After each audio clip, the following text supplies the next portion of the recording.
are listening to Veterans Action Report on KGRA Digital Broadcasting. I'm your host, Nick, coming to you live from St. Paul, Minnesota. And I'm Andrew Canales, coming to you live from Evergreen, Colorado. Every day, veterans are struggling with many issues spanning from homelessness to mental health crisis, often leading to 22 veterans a day taking their own lives. There are veterans all around the U.S. leading the fight to help guide our brothers and sisters to a better life. We will bring you stories from all around the country telling tales of veteran struggles and triumph. Every episode benefits veteran-run nonprofits Warriors Next Adventure, helping veterans fight PTSD through recreational therapy and new adventures. And Houses for Warriors, helping solve the homeless crisis, leading veterans to a better lifestyle. Good afternoon, everybody. Welcome to episode 16 of Veterans Action Report. As usual, thank you to KGRA for giving us this time slot. You guys can listen on iHeartRadio, Spotify, YouTube, Facebook, all kinds of different places. And then usually I try to upload the episode within a day or two, and you can get it on Spotify for later listens. If not, you can listen on KGRA YouTube, Veterans Action Report YouTube, or Warriors Next Adventure, Houses for Warriors. So this week, we're going to interview Chad. Chad is another one of the guys who is rowing the ocean with me.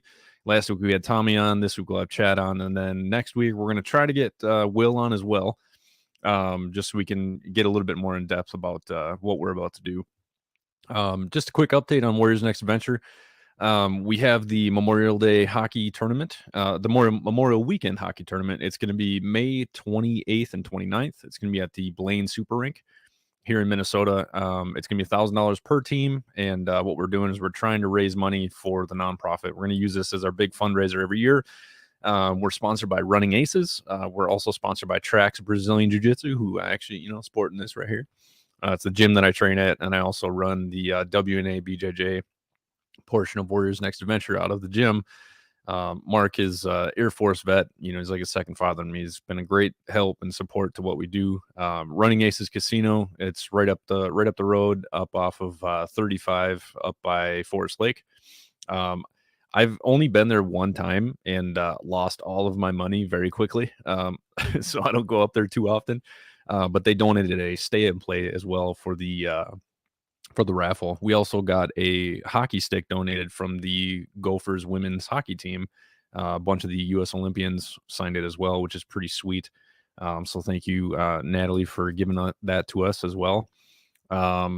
Neighbor of Honor is also helping us do all the planning. So, Jeff Stave from Neighbor of Honor, those guys are awesome. I appreciate your guys' support.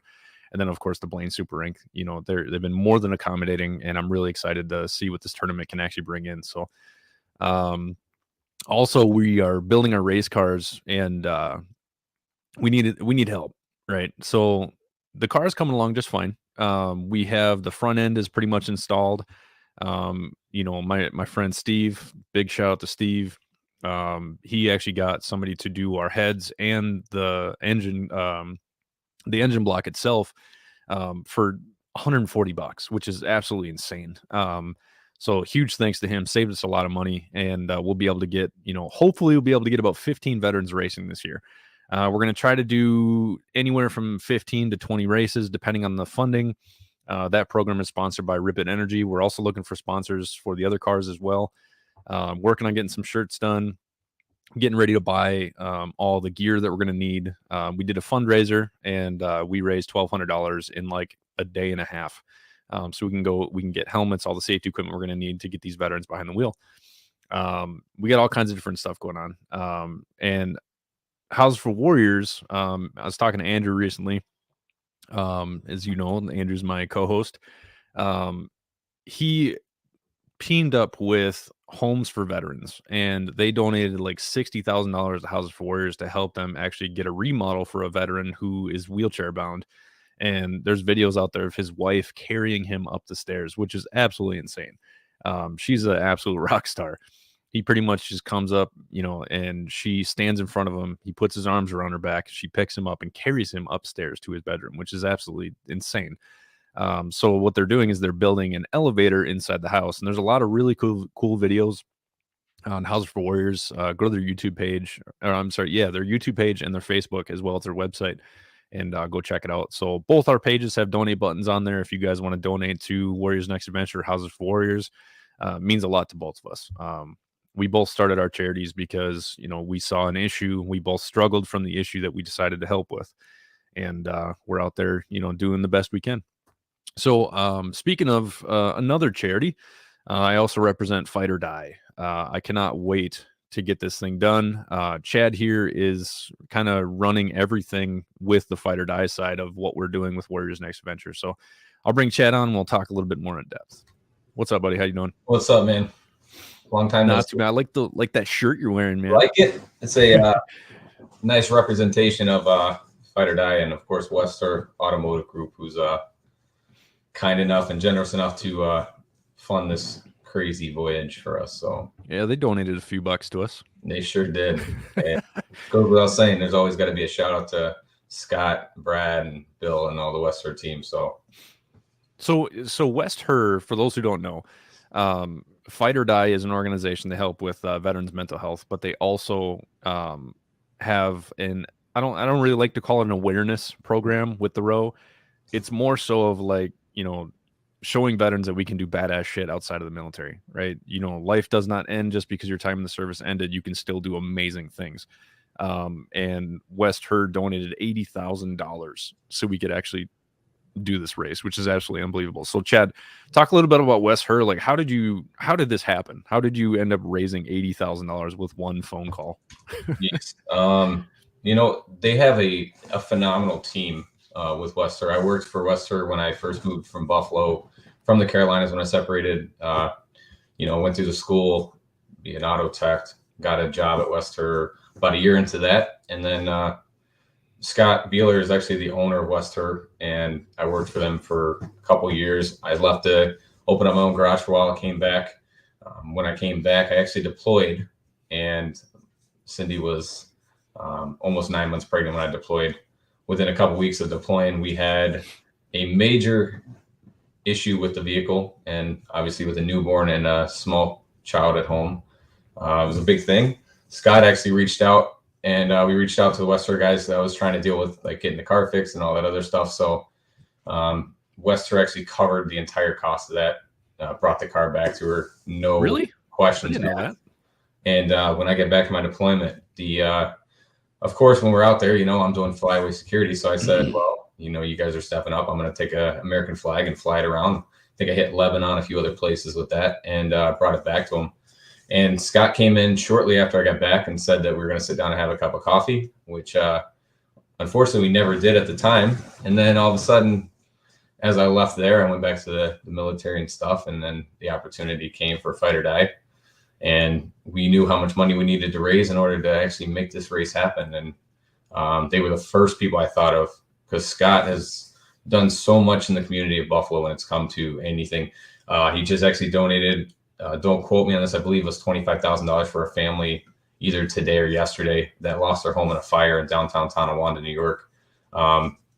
Just pretty much said he's going to cover it. So it's huge. I mean, the guy is known all over Western New York for everything he does. He donated a boat to the women's cancer team down at the Buffalo Rowing Club. He's just an all-around generous individual.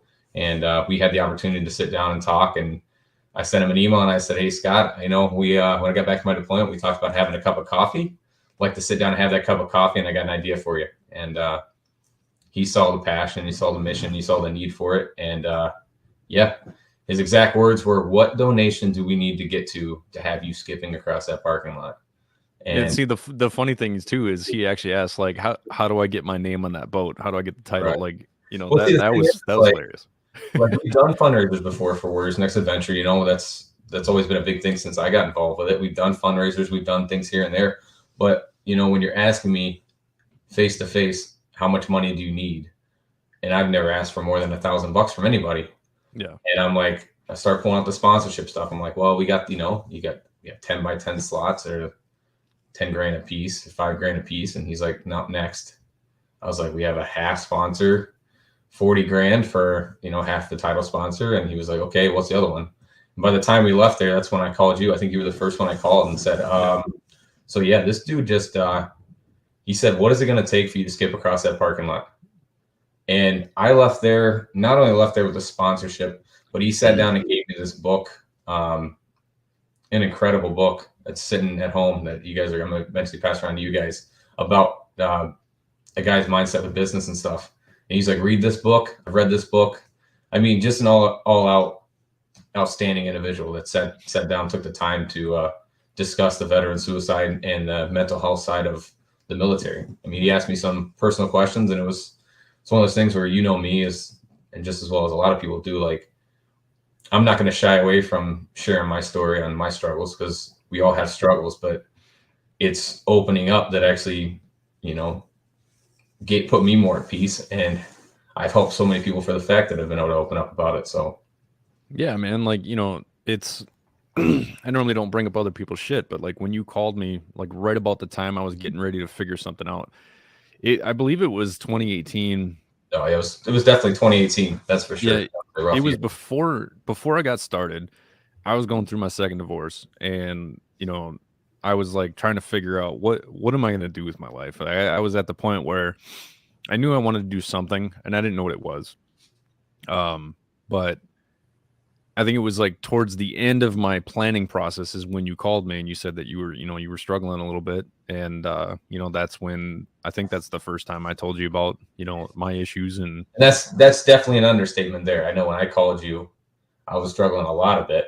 So, but yeah, I was just, I was in a rough place, and I mean, we've known each other for years. I knew, and we had connected a few times over the years and stuff like that. But then, you know, I kind of reached out to you and needing an outside opinion. I mean, that's sometimes all you need. You need an outside voice of reason, outside opinion for someone to say, hey, you know, and you're obviously the guy I'm going to call, because you're the guy that says, you know, get your act together. Like you're never going to tell you what you want to hear. I'm just going to tell you no what you need BS to hear. Kind of guy, and that's what I mean. I learned that we deployed together 4 times. Yeah. I mean, one of those we worked in completely different sections, but you were always the guy that, like, if I brought something to you, yeah. I mean, I believe we had a conversation in Balad where I brought something to you, and you were like already in bed, and you looked over at me, you shook your head at me, and then you went straight back to bed, and I was like, okay, shit together, got it. So yeah, it was just yeah. That's why I made that call. Probably to this day the best decision of my life when it comes to my own mental health. Well, you know, Chad, when I asked you, you know, because I asked you and Tommy right about the same time, and you know, I've talked about this before, and the podcast that will never be released that we had last weekend or the weekend before, we talked about this a little bit, but there's a reason why I brought you on the team for Warriors Next Adventure. So for those who don't know, Chad is one. He was, you know, him and Tommy were the first ambassadors because of the changes that I saw within them. Now, and I'm not saying this just to stroke your ego or anything like that, but from that conversation, you know, I saw a slight change, right? And then we ended up climbing the mountain together. And then you called me after the mountain. You're like, I need to get my shit together, man, because you were telling me that you were out of shape. And now I'm in great shape. That mountain kicked my ass as well. I knew going into that I was like, the 2 months going up to the hike, it was like, you know, you need to get in shape for this. You need to get in shape for this. Yeah. And I was probably the heaviest I'd ever been. I lost a little bit of weight for the hike. Mm-hmm. And I'm like, you know, I'm feeling good. I lost this weight. And then I climbed that mountain. And at the top, I remember sitting there going like, yeah, no, you got a ways to work. But I set that baseline of like, yeah, no. Well, see, here's the thing though, man. You know, there's something that I always tell people is there's 2 ways you can handle, you know, I usually say a tragedy, but there's 2 ways you can handle anything in life. You can let it destroy you. You can use it as fuel. So you could have climbed that mountain and said, I'm so out of shape, I can't do this anymore, and just gave up and went, you know, eating potato chips on the couch, right? But what I saw in you is you completely transformed yourself, right? Like, so you got to the point where like you were lifting weights all the time. You started posting about lifting weights and fitness and shit like that. And it's like, I saw your mindset getting all those fun little videos of me in the gym. Yeah. Like I started seeing your mindset change, right? So like you and, you know, there's probably like 2 or 3 other vets who were like the first real example of what I'm trying to do. Right. And it's not me fixing people, right? And I keep telling people that I don't fix people, I don't heal people or anything like that. They do it themselves. The only thing that I do is I give them the kick in the ass they need. And you were one of the first examples of actually seeing somebody completely take what I was saying and you ran with it, man. Well, and I feel like I took that in the same way I took this row. Like I said, yeah, I'll climb a mountain with you. And as it got closer, I was like, what am I doing? Yeah. Like with this row, like I was like, I called you first. You were the first person I called. And then once I said, I'm doing this, I'm like, for like the first 2 weeks, I was like, man, I'm gonna row an ocean. And then I started like, I'll get times where I'm thinking about it, like, oh, yeah, I'm rowing an ocean. Like, this is stupid. This is really stupid. But no, it's for a it was kind of like the turning point for me. Acknowledge it was more so maybe not the turning point in like saying like I got my shit together for my mental health, like all together, because it's always a work in progress. But it was my turning point to realizing that there is an issue there. Like, let's address it. And then after we climbed that first one, I got an itch for the same thing you do with like going out. And I was like, wow, this was actually, I enjoyed the hell out of that hike. So I was like, let's do this again. And I thought, 2 days after Marcy, like how much I enjoyed that hike until I got back on Marcy yet again. And halfway up, I was like, you know what? This is what I forgot how this felt going up this mountain. This is terrible. I hate this. So, it's funny because every time somebody climbs a mountain with me, it's like usually about like 3/4 of the way up. They're like, this is terrible. I hate this. Then we get up to the top. You're like, man, I feel so good. And then on our way back down, I'm like, God, I hate you. And then it's like a roller coaster. You don't really remember those moments, though, even after the hikes. When you talk about the hikes, you think of the highs of the hikes. You don't really think of the lows, like the climb in the mountain. Like Marcy, the second time, I felt was like worse. I was in better shape, a lot better shape. But I felt like it was worse because there was like parts of the mountain that I remembered. Yeah. Like there was turns I remember. And I'm like, you turn this corner. And then I remember turn this corner. And I remember the top being so close. I turned that corner and the top was not anywhere close. It was just a figment of my imagination. And then here I am 2 miles later going, dude, I could have sworn that was the corner I turned. Man, I will never forget Paul seeing that false peak. We came up to the top. He looked, he was like, nope, I'm done. And he just sat down. He sparked up a joint. He's like, I'll meet you guys at the bottom. Yeah. It was the funniest thing in the world. And you know what?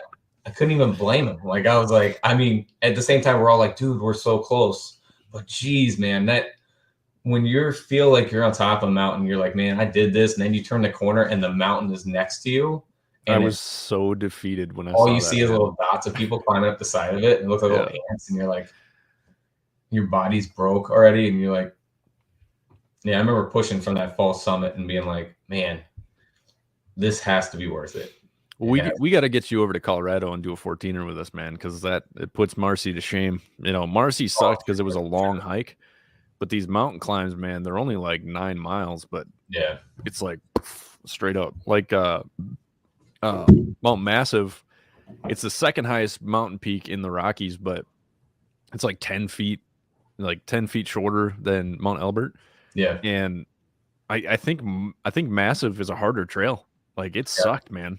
There's a point where like, I got a hole in my heart. So it's any kind of like elevation does kick my ass, so that's part of the reason why I continue to push through this is to show people like, listen, just because you have a condition, right, it doesn't mean that you can't do what you want to do.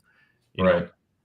But man, every time I hit that 14,000 foot mark, it's just, oh my God, it's bad. I don't think I could do Kilimanjaro, man. Like I keep thinking about it. And it's like, with how much pain I'm in, climbing 14ers, I'm like, I don't know about a 20,000. Like that's you crazy. Think to yourself, you're like, it's only 6,000 feet, and then you climb a 14 or even Marcy, which was like was under 6. Even when you climb to the top of that, you're like, that's quite a ways. Yeah, especially when like I think Kilimanjaro, man, it's like you start at the base essentially. It's one of the largest. I think it's one of the largest freestanding mountains out there. So like from base to top is like that's the longest climb. Like I even think like Denali is actually a longer climb than Everest because you start at a higher elevation at Everest, but it's just Everest is just a higher elevation. But right, so the mountain climbing stuff, I'm going to continue to do that no matter what, just because it sucks. I keep telling people, you got to push through and do the things that suck, because if you don't, like if you get no resistance in life, then you're probably not going to grow. Right. When things start to get difficult and things start to get hard, that means you're getting resistance because you're trying to grow. With resistance comes growth always. The role that we're doing is not for like not for the questionable faint of heart. I mean, when we set out to do it, we set out to do it. I mean, we keep talking about, like Will says, do big things. And I don't know, man. Like I'm trying to like wrap my head around the fact of like what's bigger than rowing across the Atlantic. I mean, that's huge, and it's a huge platform for bringing to light all the issues. And like we had said before, and we said on the call with Evan from Fight or Die the other day, all these guys that keep doing the stuff for awareness, it's cool because the awareness is actually, I mean, it's there, but we're changing the culture, and that's the big thing. So you got to forgive the little yippies in the background there. I always tell people, like, awareness is good. Yeah, sure. But like, people know, like they I said this and it pissed somebody off the other day, and I didn't really give a shit, but people know veterans are killing themselves. It fucking sucks. Right. Sorry, I didn't swear. But what are you going to do? With awareness, like, it's there. Yeah. Okay. We can be aware, but what are you doing? What are you actually doing? Right. To make this stop or change it, right? And it all has to do with changing the perspective and changing the mindset. And that's what I focus on with Warriors Next Adventure, which is why, Fight or Die is like perfect. Tommy said it last week that, Fight or Die's mission is pretty synonymous with Warriors Next Adventure. We just have a different vehicle, of making it happen. And it's all about showing people, listen, I can do amazing things. You can too. You know, and that's why I, like I tell a lot of people, Warriors Next Adventure initially, my first idea was to start just a travel blog. I was just going to travel. Hey, you keep talking. Drop me off for just a second. I got to take care of these kids real quick. Sorry for that. So for those of you who didn't know, what I ended up doing was I wanted to inspire people to travel because one of my big aha moments was actually in Hawaii in 2018. I flew out to Hawaii as a divorce present to myself. And I went out and spent 8 days backpacking around Hawaii. I mean, I had a Subaru and everything like that, so I could get pretty much anywhere I needed to go. But I slept on the beach in a tent. I slept on a mountain one night. I stayed in an Airbnb like 2 nights. But the big aha moment was all the beautiful places that I went to go see were things that I've never seen before. I've only seen in pictures, but it's so much more of an awe when you see it in person. And so what I wanted to do was I wanted to inspire veterans to go see that awe, right? And I wanted to inspire awe. And so what I decided to do was what I decided to do was actually, start Warriors Next Adventure as a travel blog. I was making a website and everything like that. And so I did it. But before I even sold anything, I started realizing, like, is this going to be good enough? And so I took some veterans with me. My first mountain climb was actually Eagle Mountain here in Minnesota. It's like 2,200 feet. But it's a 3-mile hike. And when I took these guys with me, it was my friend Kevin, Jordan, Jeremy, and Kendra.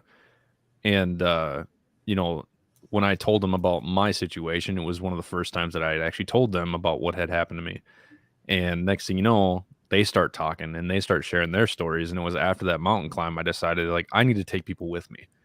Everywhere I go, I need to take people with me because I need people to experience what is happening. So what I decided to do was, turn Warriors Next Adventure into a 501c3 and then collect donations so I could actually take veterans on these trips to have these aha moments or these awe moments, And that's what it was for me. It was just the exact same thing. It was us climbing a mountain, and it was like I think the drive home for me was where it actually kicked in. It was stupid. It was absolutely retarded of me to do, but I drove first thing in the morning. I drove 5.5 hours. I met you guys at Marcy. I climbed up Marcy, climbed down Marcy, completely out of shape, and then drove home 5.5 hours.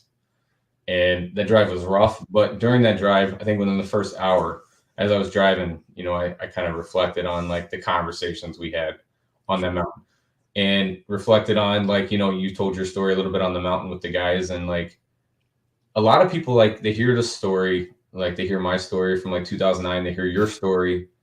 And I think for your story kind of hit me kind of hard because we had roomed together so many times deployed. I mean, we didn't go through basic together, went to tech school, we stationed the same place. We go through the that FBI TAC training we went through. Then we deployed, then came home. We deployed again together. We came back. We both worked different areas, and then we deployed again together. And it was like we'd actually known each other. We were pretty close, like every deployment, because we shared a room almost every single deployment. Yeah. Or we're at least within a building of each other, or we're sitting in gun trucks together talking on headsets for 12 hours a day. So when I started hearing your story, it was like for me, I was like, man, like that was the first time I probably told anyone my story of it. And I was like, you know, and no one really saw it from where I was at. Like no one actually expected it. It was the same with you. Like I would have never expected to hear your story and be like, man, I knew that guy really good, but the fact that he didn't feel like he could reach out to me, that kind of hit you. So after doing that hike, it was like I got back and I was like, okay, well, you know, I learned this about all my guys. Now it's my turn to actually put that foot forward and be that person that people feel comfortable with reaching out with. And I think it changed my whole mentality with work. It changed my whole mentality with my troops on how I handled them. And I even told my superintendent not too long ago when I said, you know, they said something about being a supervisor. So I'm not a supervisor, I'm a mentor. Like I'm not here to look over your shoulder as a supervisor. My job is to, you know, keep you in line, help you see the best way for you. If your way is like, if your job is not making you happy, I'm not going to be one of those guys by the book saying, no, you got to stay here and do this. If you want to be out doing something else, I got you. I'm going to help you get to that point. I'm not a supervisor. I'm a mentor, and like not the best one, but you know, there's improvement going on my end. I mean, I still look up to you guys. I look up to Will. I look up to Tommy. So, I mean, that hike was those hikes by taking people out. I mean, that was a big kick in the ass to say for me. You know, I like that saying, you know, I'm a mentor, not a supervisor. And I think more people in leadership positions should think about it like that. Like when we go anywhere with Warriors Next Adventure, I'm not in charge. I'm just a mentor. That's it. Yeah. Right. So somebody always takes the lead, you know, because I'm not going to do it. Like all the mountain climbs, there's always somebody that usually takes front because they want to go the right way. They want to do this, and that's fine. I have no issue with that because I have zero control over this. Right. What I want to do is I want to mentor people. I want to find out what are some of the issues that are really making you struggle. Like what are some of the things from your past that are really holding you back? And I'd rather focus on that. I have zero, you know, need to be in charge of anything. Right. I mean, yeah, I do the planning shit like that. Like you guys see the amount of work that I put into this nonprofit. You know, you, Tommy, Will, you know, the rest of the board and the ambassadors. I mean, you guys see how much work I do, and I don't really tell other people. You guys are the only ones who I'll share like the comments or the stories that I get from other people. I only share that with you guys because that's nobody's business, right?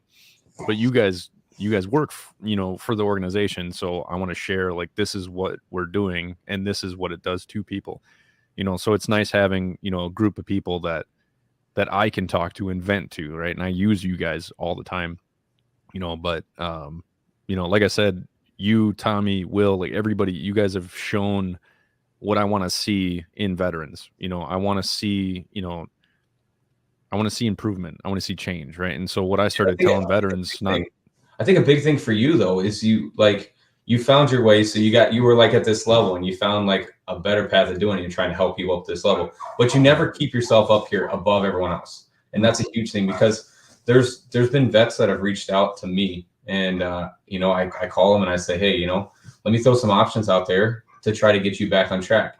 And when those vets call you on a rough day for you and they're calling you saying, hey, just want to check in, or, hey, proud of you, did something good. It's not because I'm not better than anybody else. You're not better than anybody else by helping them. You're on the same field as these guys. You just see, you have an outside perception of it and you have a little experience in certain things when it comes to stuff. And like a lot of the guys that I've been able to help push have come back huge for me.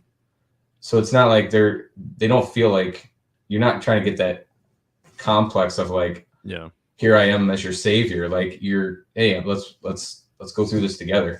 Like, that's what do you always tell people, you know, that's why I always tell the guys when they reach out to me and say, hey, you saved my life or you changed my life. I always tell them like, listen, you're the one who reached out to me. You're the one who listened to what I said. You're the one who put in the work. You changed you. And that's, I just you said that to me. I mean, you said that to me multiple times, and it doesn't build that complex or that look of like, I got to reach up for something. It gives that whole, like, I'm reaching over, I'm asking for a hand. I got a guy right next to me that's willing to show me some stuff and to help. I mean, it's huge. It's a whole. Then I want nothing in exchange other than for you to improve.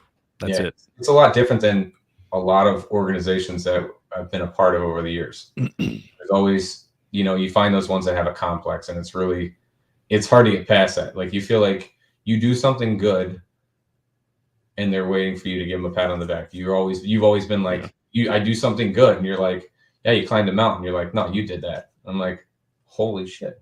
Yeah, you did it, man. I did. I climbed the mountain. It's the only thing I really ask for anybody to do. Like, if you had a good experience, just to, leave a review on Google, leave a review on Facebook. That's the only thing I'll ever ask anybody to do, because, what that's doing is, what if there's a veteran who says, oh, I wonder what this organization is, and they could get some really good help out of what we offer. But, they see and there's no reviews or anything, like, screw those guys. Just wait till we do the reviews from the Atlantic. It was like 2 out of 10. Do not recommend. Would not recommend. I would recommend flying. And flying, all the flying fish that I can jump out of the water and land in the boat. And yeah. Well, so we all got together. What was that? 2 weeks ago now? 3 weeks ago? Yeah, it was about 2 weeks. Yeah. So we all went over to Will's over in Wisconsin. It's where the Whoopie is. It's the boat that we're rowing. And we spent a little bit of time working on the boat, tearing everything apart. And like we talked to Tommy, putting on those immersion suits was like the funniest thing in the world. I was looking to see if we had videos of Tommy. Because we do. I got to get it from Will. It's hilarious. It was like if Deadpool and Aquaman had a baby, that's what Tommy looked like. It was like he looked like Scuba Steve. Share the story forever, but like if we don't have any pictures before we roll this, we have to post pictures of him in that. That was the funniest thing I've ever seen in a long time. But and the funny thing is too, like when we took that, when I put that picture up of the Whoopie with me sitting on the poop bucket, everyone's like, "You're such a clown! Like, you're getting ready to do this, blah blah blah blah. You're this. You never take anything seriously." I'm like, "Why? Why should I? Why? Why?" Here's the thing. I feel like a lot of people that take things serious, especially when it comes to like something this big, like the row, for example, we're pushing a good cause, but that doesn't mean we have to be serious all the time. If we're serious all the time, I feel like we are not a serious team. We're a team that like we're gonna put in the work, but we're gonna enjoy the process. I've enjoyed this process from the time I called you guys about it, and you guys all said, "Yeah, I'm an idiot. Let's do this." Like, I've enjoyed the process from then until now. My whole goal, and I think the goal for our team that we talked about the other day, is let's enjoy this. Yeah. Like, let's do what we need to do. Let's inspire people, but let's enjoy the process. Let's not make this look like a grueling process to where people don't want to do it. Well, like, it's fun, man. We're getting ready to do something that it's crazy have ever done. Yeah, and it's fun. I mean, the rowing's going to suck and everything like that, but think about the experiences we're going to have, man. Like, how often do you get a chance to row a boat across the ocean? Like, and it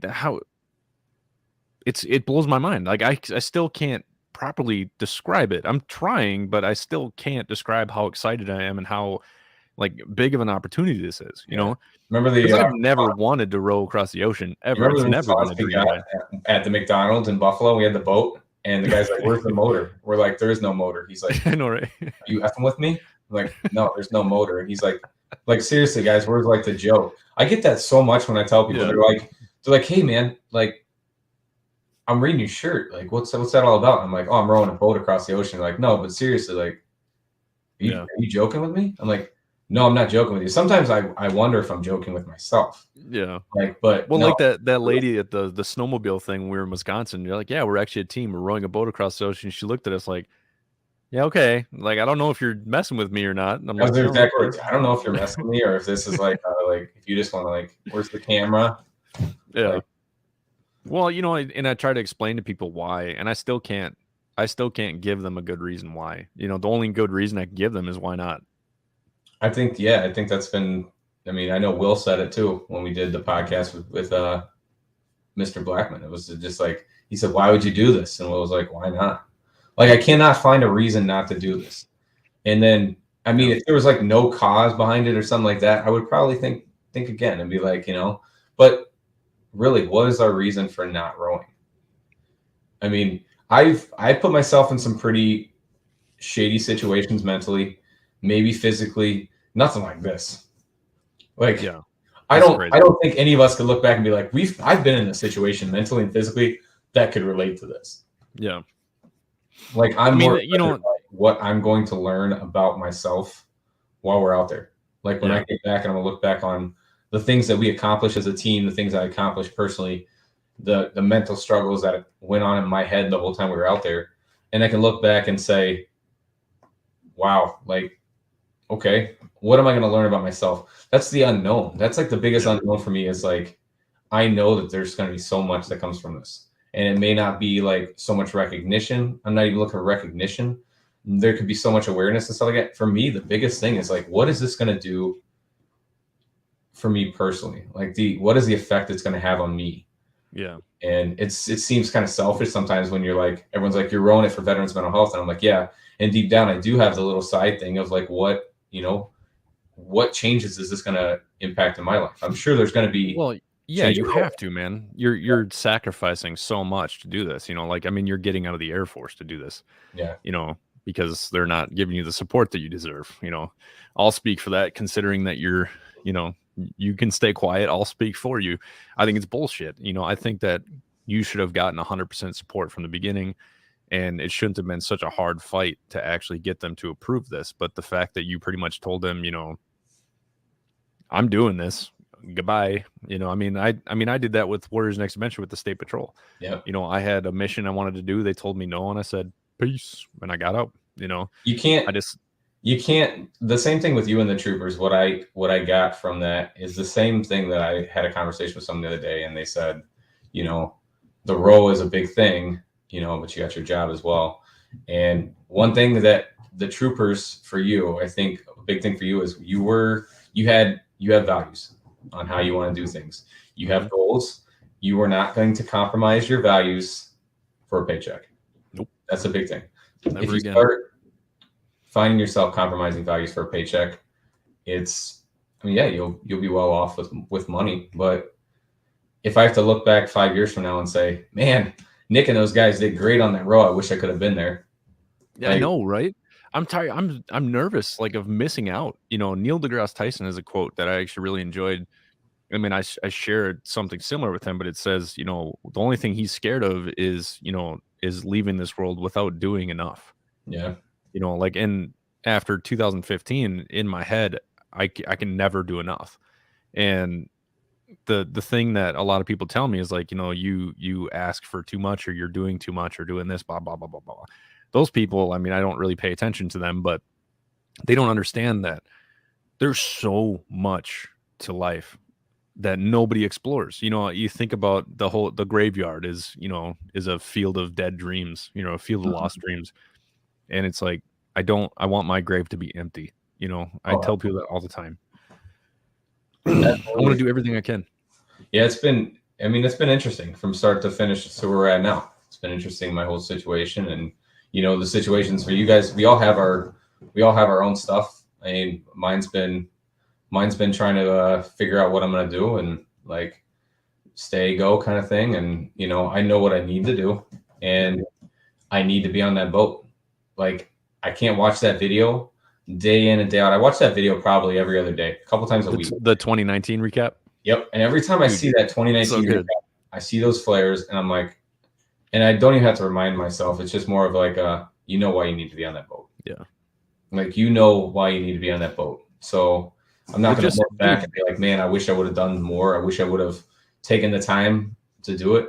I mean, yeah. Well, and then like, with all of us sitting together in Wisconsin, watching people finish, like watching Ocean Warrior finish, like, dude, I cannot wait to talk to him. I cannot wait to have him on the podcast. By the time we're at 7:00 in the morning after our night podcast. Yeah, he tried to wake me up. I'm like, he woke me up at 7:30 on the couch. He's sitting next to me in his recliner, and he was like, hey, wake up. First night waking up somewhere on a couch somewhere, you don't even know where you're at. Like, I woke up so quickly that I was like jumping off the couch. I was like, oh shoot. I'm like looking around. He's like, hey, Ocean Warrior's finishing. I was like, huh? He's like, yep, it's time. I was like, okay. I mean, watching. He tried to wake me and Tommy up, and we were like, nope. that's going to be an incredible podcast. And I think that dude, I mean, it speaks for itself what the ocean does to people. Yeah. I mean, the guy didn't cross it once, didn't cross it twice, crossed it 3 times. And the third time decided to do it by himself. And what was it? He did it in a 4, a 2, and then solo? Yeah, he did it with a 2 and then a 4 and then solo. But I don't know if you've seen any of his videos he posted while he was at sea.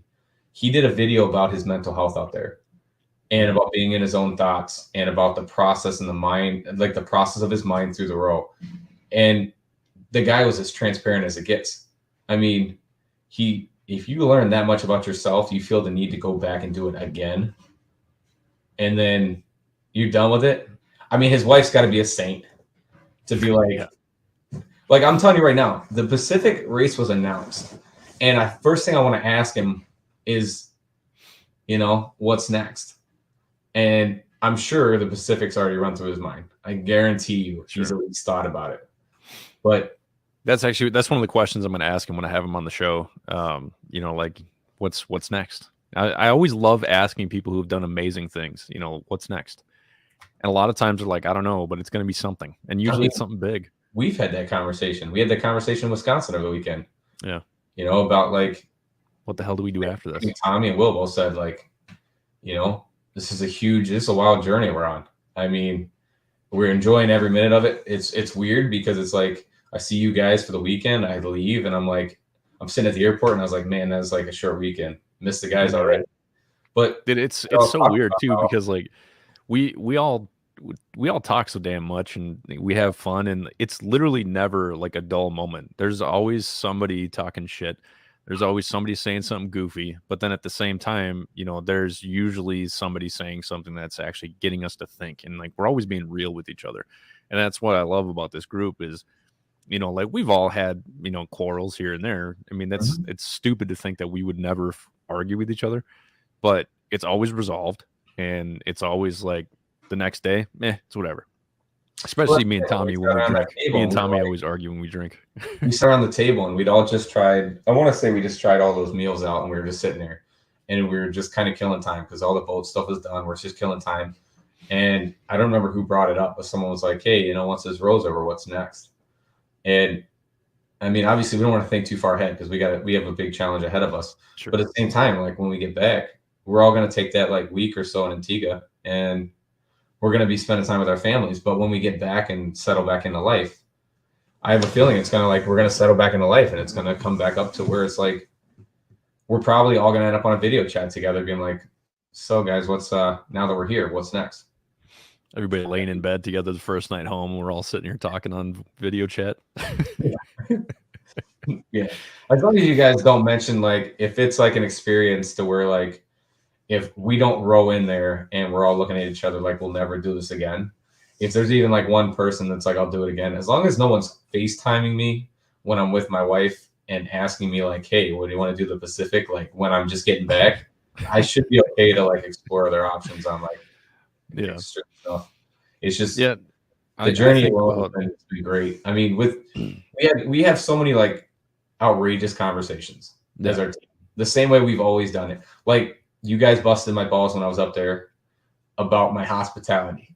Like, you go to Will's house, Will's cooking you like all this stuff. You come up here, we meet up with a guy, we meet up with my neighbor who, you know, owns the McDonald's and did a bunch of promotions for us. And I got you guys McDonald's. And Will's thing was like, yeah, you know, I'm going to cook you this elk meat burger, and then we'll go to Chad's and he'll take us to McDonald's and order gas station pizza. I know, right? Dude, it was so funny because Will's like, yeah, I've cooked you guys like elk. I've cooked you guys really good burgers. We went out to an amazing fish fry. We went out to like one of the best places. We go to Chad's and we get gas station pizza and McDonald's.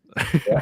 And that was a fact too. I was like, wait a second, guy, hold on a second. And Will's like, I'm just messing with you. I was like, man, I got to step my game up. Well, that's like, I felt like, no. We had steaks while we were there. He's like, yeah, but Nick cooked them. Yeah. I got to step up my game with the hostess gift too. Nah, dude, you're great. It's fine. And it's the way I see it is, you know, I can sleep anywhere. I mean, I'll sleep we at Whoopi. We got such a good team that we can throw those jabs at each other. Yeah. And no one's gonna leave the team and like go home and go home, sit on the couch and talk to their wife and be like, hey, you know what they said to me today? Like, yeah. I mean, I would host, but I have a 700 square foot house and 6 people that live here, so it's probably not good to have another 3 in the house. They get to sleep out in the garage, I guess. I don't know. Well, no, if you were hosting, we probably had the boat in the garage. There you go. I'll just sleep in there. I'll bring the Warrior wagon back while I'll sleep in the bus. I thought about it when I was at Will's. I was like, you know what? Let's just get. He was like, man, he goes, the guys took the beds. So they took the girls' beds. So I'll throw down an air mattress for you. Or I was like, dude, I'll sleep on the couch. I'll sleep anywhere. And I was like, I'll sleep in the boat until that first night, where like he's like, well, I shut the heat off in the garage. And it'll get down to like 45, and I walk in his house, and it's like 85 and sunny in there, and I'm like, dude, yeah, that wood fire furnace he's got, man, it's hot. It's good times. So, question about, so what was this conversation that you had? I don't know if you can really speak on this yet. What's that? The meeting that you had the other day? So yesterday I actually met up with like just a phenomenal team over at Lux Realty in Buffalo. It was a fluke actually how I met one of the ladies that was in the meeting with us. I bought a desk for my wife's private practice, and all I said when I bought this desk was, I said, why are you getting rid of the desk? Like, it's in perfect shape. I know how much these things sell for. And she said, oh, I was changing my office. By the way, she goes, by the way, I have a realty company if you ever looking for realty stuff. And I said, you guys ever do any sponsorships or charity stuff? And she was like, yeah, we just did this fundraiser called Punt, and we raised a bunch of money and I was like, oh, because there's this thing I'm doing, and it's rowing across the ocean. And it kind of kickstarted a conversation. And then I reached out and I got hey, let's set up a meeting. So I went yesterday morning. I sat down with Shannon, Janine, Deb, and I believe his name is Tarek, over at the Lux Realty company. Mm-hmm. And I sat down and they were like, hey, we had joked around before about like, let's get us on a billboard. And then we sat down with their whole marketing team, and they were like, we want to do something. We want to be involved in this. And I started explaining what the row actually was, because a lot of people here are like, you're going to row the ocean. So I was answering all the questions, the typical questions. I was getting the typical looks of like, but there was like Shannon, who owns it. She was like, the looks I was getting was not like, you're crazy. It was kind of like, this is super insane and super exciting. And then they were talking about, giving a little bit of like proceeds from sales and stuff like that towards the row. But we had discussed, keeping those funds in Buffalo. And we had talked about it, and they actually posted something, was it yesterday or today, that for every sale they have, they're going to donate like $500 towards like Fight or Die's team to keep in Buffalo to help with the, the 22 a day and the mental health crisis. And that's huge. And they've just having to sit down with these guys, standout crew. I mean, they want to be a part of it to the point of like, they were talking about, the idea was even thrown out like, hey, we'll fly out. Like, we would like to fly out there to like La Gomera. And I'm like, I'm invited. I always throw it out to people like, you want to come to Antigua, not La Gomera. La Gomera is where we're going to be, head down, cranking away at this boat to get it in the water. Antigua is where it's going to be at. And, but yeah, just the support I got from those guys of them brainstorming around the table, throwing ideas. And it's always weird. I should probably come up with a better plan when I talk to people about the row, because in my mind, I can sell the passion of the row. I can sell what we're doing and all that stuff. But usually I get asked the question. I've been asked it in everyone. I was asked by Scott. I was asked by, Janine and Shannon and Deb at the Lux thing. It was like, what are you looking to get from us? And I'm like, that's a good question. Dude, it's really hard, raising money, because I've done it a time or two. You lowball yourself a lot, right? Because you're nervous that they're going to say no, and that's the hard thing of like asking for the money that you actually want, so building up the courage to say, hey, listen, I need $20,000, right? Instead of saying, well, eventually I need to raise like 20,000. I'm sure that's how the conversation with Scott went. I'm sure it was like 15 minutes of me going, well, we got to be here. But, and then when he asked me flat out, he's like, what number do you need? And I was like, I've never asked for more than $1,000. What we need to roll this is $80,000. Yeah. So when I talked to them yesterday, these guys were awesome. I mean, they were brainstorming left and right. Great meeting, great people. and so we're going to do some videos and stuff like that to kind of promote this. They're sending out some mailers and stuff around Buffalo. And like I told you guys, we first met when we knew the obstacle of the fundraising and stuff. And I was like, you know, like, I'm going to push for Buffalo. Buffalo's like, it's known as the city of good neighbors for a reason. Like, people here are just like, if they see a point and a purpose to something, like, this city gets behind it like no other. And they said, they had 2 different realty companies. They said, you know, we've never done anything big for this company as far as charity and fundraising. We do a lot of charity fundraising stuff, but we've never done anything big. And I think this is pretty big. And yeah, it's pretty massive. I said, I know. I'll tell you right now, for me, it's pretty big. Like, I know, like, the people helping us and the support system we have is huge. It's absolutely huge. But at the same time, like, there's 4 of us that have to row across an ocean, and we have so much support behind us. It's like, you can't say no to that now, you know? Yeah. Like, even my wife had said it before. We were like debating my options with work and everything. It was like, she said, you just had somebody sponsor your whole row. Like, regardless of how employment and everything else is, like, you don't have a choice now. You have to do it. And I'm good with that. Yeah. Like, these guys want to see us at the end. They want to track everything along the way. They want to push the YB tracker so they can track us. Yeah, see, that would be cool to do posts and stuff for us too. Like, you know, for those of you who are on Facebook, go check out the Fight or Die group. So we created a group for Fight or Die. It's not just for our team; it's for all of the Fight or Die rowing. So obviously they're going to support the team of the year, and right now the 22 team is the one that's getting, you know, the support.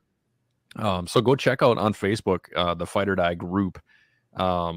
You know, and join the group, like their Facebook page, and then you can go over to US Vets or US Vet Row. I can't read usvetrow.org. Yes. And I said fightordie.org last week. I'm like, no, it's US Vets Row. But you guys can see the picture of the Whoopee, you know, the boat that we're rowing, and the guys who rowed back in, you know, 2018, 2019. You know, it's really cool to see what these guys are doing, and I'm honored to be a part of it, man. And you know, thank you for not giving up and talking me into this, because A, I hate you. B, I cannot wait. Dude, there's no doubt it's gonna be the venture of a lifetime. And like I said, when we go out and do this, what's the next step? You know, it's a huge step in our moving forward, as far as, like, 1, as an organization with Warriors Next Adventure, 2, for Fight or Die, with the partnership with them of, you know, bringing awareness to, like, getting more teams on the ocean to bring more awareness and change the culture. Like, just letting people know, listen, you know, we can all do amazing things outside of the military. You know, 100%. Just because the military service is done doesn't mean that life doesn't stop, right? Life doesn't stop. We can go do anything we want, and we can do things to inspire other people. And so when people ask me, like, well, what is this row doing for veterans' mental health? Like, well, A, it's a challenge for me. You know, it's a challenge for you. It's a challenge for Tommy and Will. Mm-hmm. But at the same time, it's a big way to say, hey, look what I can do. If I can do it, you can do it. Right. Yeah. And so when it comes to healing from mental health, it's the same thing. But it's not like we're a team of guys that just came out and we're like, somebody threw a bunch of money at us. Somebody volunteered to give us all this training. Like, the rowing club has done leaps and bounds for the Buffalo Rowing Scholastic Association. Leaps and bounds with helping me with training. It's not like people just jumped out and did this and we don't have our own personal stuff. You've got your personal stuff. Tommy's got his personal stuff. I'm quitting a job that pays very well and making steps. Will's got his challenges. It's not like we all overcome our own stuff. And a lot of it's going to be great, man. I can't wait. Well, hey, dude, I don't want to cut you off, but we actually got to get going. So we'll continue talking after the fact. Just thank you for coming on. Thank you for getting this all set up. And thanks for all the work that you've been doing, man. Yeah, thanks for having me. Perfect.